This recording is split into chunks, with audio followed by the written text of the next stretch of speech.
I'd like to embrace you. I really love you as a human being. Talagang mahal ko kayo. At every time na may nabasa ako, minsan alam ng mga aide ko, yung mga pulis na babae, tinatapon ko yung mga umabot sa akin na briefer. I mean, I see na mayroong casualties, gano'n. Puta na, nasisira ang araw ko. But even then, that's part of my job, to worry about you. All you have to do is just to worry about your personal safety. With that, I say again, that ako believe sa sundalong Pilipino at kaya ko ginagawa lahat para at least you can protect yourself and you will see through in this conflict ng bangs. Maraming salamat sa inyo. And in behalf of the Filipino people, the entire population, maraming salamat sa kagitingan ninyo. I am pleased to join the men and women of the Armed Forces of the Philippines as we celebrate this year's Araw ng Kagitingan here in Jolo.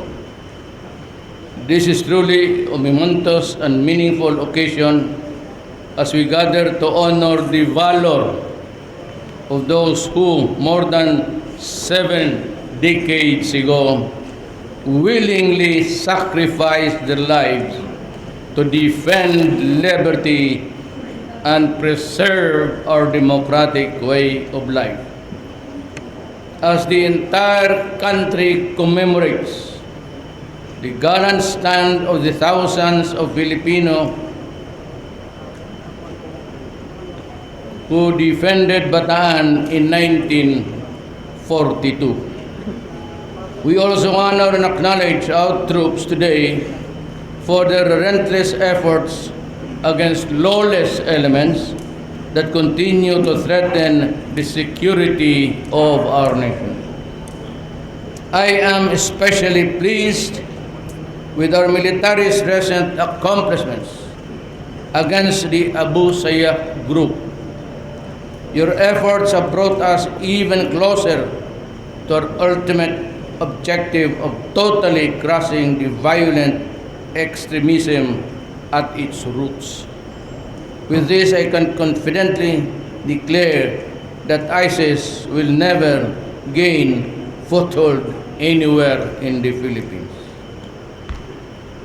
As your Commander-in-Chief, I salute you and give you honor to the valiant soldiers who were injured or who gave their lives during the recent military operations here in Sulu. Let me assure you that you have the government continue to prioritize your welfare and that of your families. You know, I will just interject something, that during my time, you will be rewarded with a good pay and service and everything that you would need after. In Marawi, I released 500 right away for those who would need further medical attention. And I will continue to release 500 more and 500 more millions to my soldiers to do something for them. Do not worry, I have 3 years. I will see to it that you will have funds when you retire and that your children and their schooling will be assured even if we are no longer there, either by natural or by any other means of saying goodbye to this world. Huwag kayong sagot, I have your back covered. And I purposely, dito ako pumunta sa araw ng Kagitingan. Lahat ng Pilipino deserves the title Kagitingan. But here in Jolo, yung pinaka ang pinaka nandito. Kaya, to the gallant men of Jolo, you have my everlasting gratitude for what you are doing to our country. You are doing everything to ensure that our military personnel will be able to perform their mandate efficiently and to the best of their ability. We will therefore continue to implement the AFP modernization program, even as we remain committed in looking after the welfare of our men and women in uniform. To our troops, please know that the Filipino people are eternally indebted to you. Utang na loob yan. And you know, gratitude is a trait, it's a virtue of every Filipino, of a grateful nation. I thank you for your enduring patriotism in the face of adversity. May we all be inspired by your forebears' shining example as we do to our best to triumph against the ills of terrorism, corruption, illegal drugs, and criminality that have hampered our country's growth for so long. And while we may no longer face the same enemy that the heroes of Bataan faced 77 years ago, we must nonetheless be strong as they were able in facing overwhelming odds. Ngayon, before I end,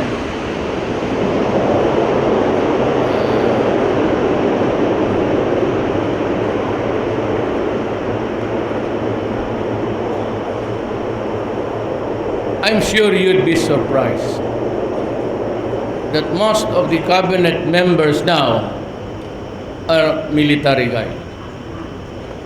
It's not because I am up to something.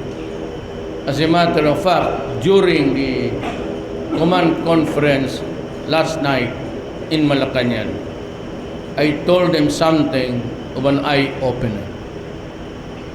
Hindi ako sabihin na pinapalakas ko ang sarili ko sa military because I do not need that. The people elected me.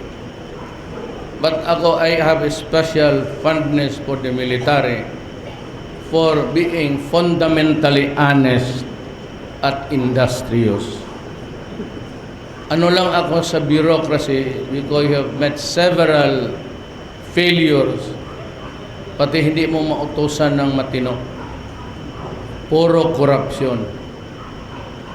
Kaya, as you would see, the next few officials coming in would be military guys. The very best and the very brightest of you na tumulong sa akin pagpadala ng bayan natin. Hindi ko man kaya kung ako lang mag-isa. There are so many things to do and I function through cabinet members. But most of the cabinet members now, sila dito, halos. The latest addition is si General Bautista. Siya yung DSWD. Kasi huwag kayong magalit sa akin na I tried nakipag-ariglo sa mga komunista. One of the things is confidence building. Na pwede tayong magtrabaho, pwede tayong mag-usap. I tried my best to in-accommodate ko yung tatlong mga komunista. Kaya akala ko naman that they would perform yung aming pinag-usapan na para sa bayan lang ito. Walang iba, walang partido, walang rebelde, walang lumad, walang Christian, walang Moro. Basta trabaho lang tayo for the good of the people. Itong mga to, may mga tulong tayo at pinadala naman doon sa komunista. At pumalag yung kayo, military, that in some camps nakikita na yung pangluwang, sa gobyerno, tulong at napupunta sa NPA. So, para sa lahat, to the people of the Philippines, alam ninyo ang damdamin to. Tayo dito, tayo sa Executive Department.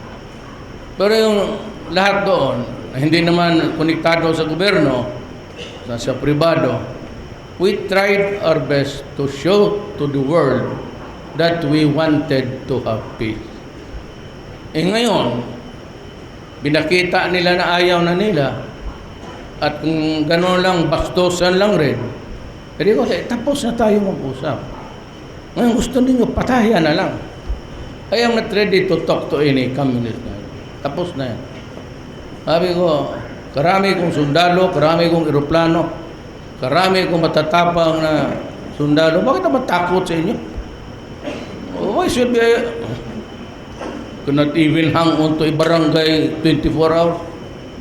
Hit and run lang kayo. Why should I be scared of you? Well, of course, there is the ISIS that we have to worry here in this part of Sulu, up and down, Basilan. We'll just have to fight and fight. Kaya ako naman sinasabi ko, when you fight, I will protect you. The utmost, ang lahat ng hiningi ninyo, binigay ko halos. Last night, we were talking of fast scraps. Sabi ko sa kanila na mga generals na give me enough time and I will get the money for you. Pero lahat ng hiningi ninyo, binigay ko. And we have some acquisitions na atin lang. At hindi naman tayo na sabihin mo, dependent ng ibang bayan. Kung ibigay, okay. Pag hindi tayo asa dyan. But anyway, foremost ang trabaho ko is to protect also my soldiers. And you will have it. Maniwala kayo. Even dyan noon sa injured, plastic cast na Ngayon, yung mga sundalo na baski wala ng paa, tumatakbo na.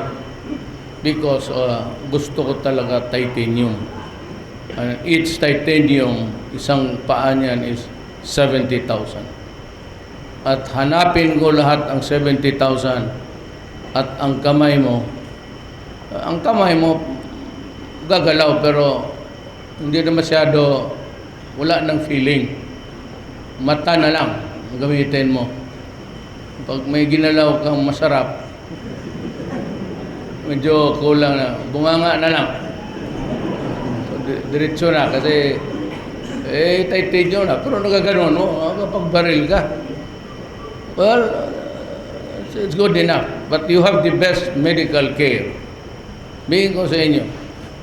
Sa inyong ospital sa AFP, 50 million a month. Sa Bilona, 50 million a month. Ang PAGCOR noon ay ang PGH, 64 million a year. Ngayon, 100 million a month. So saan man kayo gustong pumunta magpagamot, ready. I'm ready to... Ang pag nawala sa inyo, yung kabit mo, ay hindi ko na maibigay sa iyo yan. Sarili mo na yan kung bakit. Baka humina ka siguro sa kakakain ng sardinas dito. You eat protein. So I'm very happy. I'd like to embrace you. I really love you as a human being. Talagang mahal ko kayo. At every time na may nabasa ako, minsan alam ng mga aide ko, yung mga pulis na babae, tinatapon ko yung mga umabot sa akin na briefer. I mean, I see na mayroong casualties, gano'n. Puta na nasisira ang araw ko. Pero even then, that's part of my job, to worry about you. All you have to do is just to worry about your personal safety. With that, I say again, that ako believe sa sundalong Pilipino at kaya ko ginagawa lahat para at least you can protect yourself and you will see through in this conflict ng bansa. Maraming salamat sa inyo And in behalf of the Filipino people, the entire population, maraming salamat sa kagitingan ninyo. Good evening. Thank you very much, President Rodrigo Roa Duterte, sir.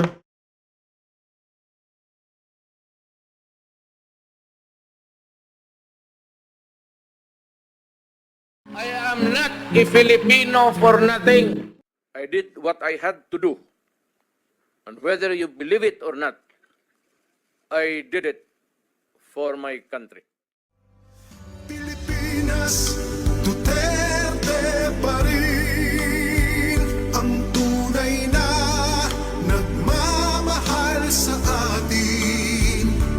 Laban niya ay laban natin. Pilipinas, Duterte pa rin.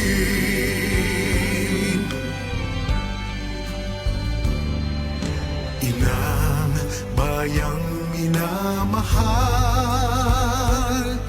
lagi kang ipagdarasal na muli kitang makita. Pilipinas, bangon, may pag-asa pa. Pilipinas,